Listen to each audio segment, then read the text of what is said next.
Mardi 6 février, Mediapart a dévoilé 10 nouveaux témoignages à charge contre Gérard Millet, accusé de viol et agression sexuelle sous hypnose. 3 d'entre elles sont mineures et l'une d'entre elles aurait l'intention de déposer plainte. Gérard Millet est dans l'œil du cyclone. Le 31 janvier dernier, le magazine Elle a révélé que le célèbre psychanalyste était accusé de viol et agression sexuelle par 3 femmes. Toutes décrivent la même méthode. Après avoir hypnotisé ses patientes, le médecin se serait alors prêté à des attouchements. Il touchait mes seins sous mon pull. J'ai senti aussi sa main passer sur mon sexe, par-dessus le pantalon, témoigne notamment l'une des victimes présumées. Une autre, âgée de 19 ans au moment des faits, l'accuse même de l'avoir violée alors qu'elle ne pouvait plus bouger.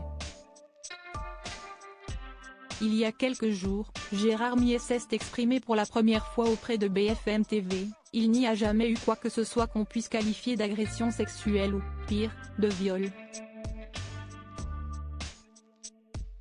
Celui ou celle qui acceptait de s'y livrer n'était absolument pas hypnotisé, il restait parfaitement conscient, en totale possession de ses moyens, réfléchissant et parlant normalement, a-t-il notamment déclaré. La maison de tous les vices ? Sauf que ce mardi, l'affaire pourrait bien prendre une nouvelle tournure. 10 nouvelles femmes ont décidé de témoigner dans les colonnes de Mediapart contre le psychanalyste. 3 d'entre elles étaient mineures au moment des faits, 16 et 17 ans. Des agressions, parfois simplement des avances qui auraient pour la plupart eu lieu dans sa maison près de la place de la Nation à Paris, où Gérard Millet leur aurait à chaque fois proposé des expériences d'hypnose ou de détente. Mais l'une des nouvelles accusatrices aurait fait part de son intention de déposer plainte cette semaine auprès du parquet de Paris, accusant Gérard Millet d'agression sexuelle.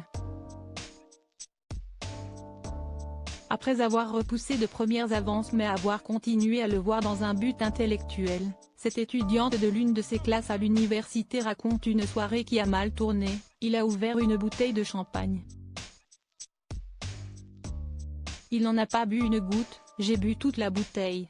Après, je ne me souviens plus du déroulement jusqu'à me trouver dans son lit avec lui au-dessus de moi, le sexe en érection avec un préservatif, en train de se branler, raconte celle qui est aujourd'hui âgée d'une quarantaine d'années.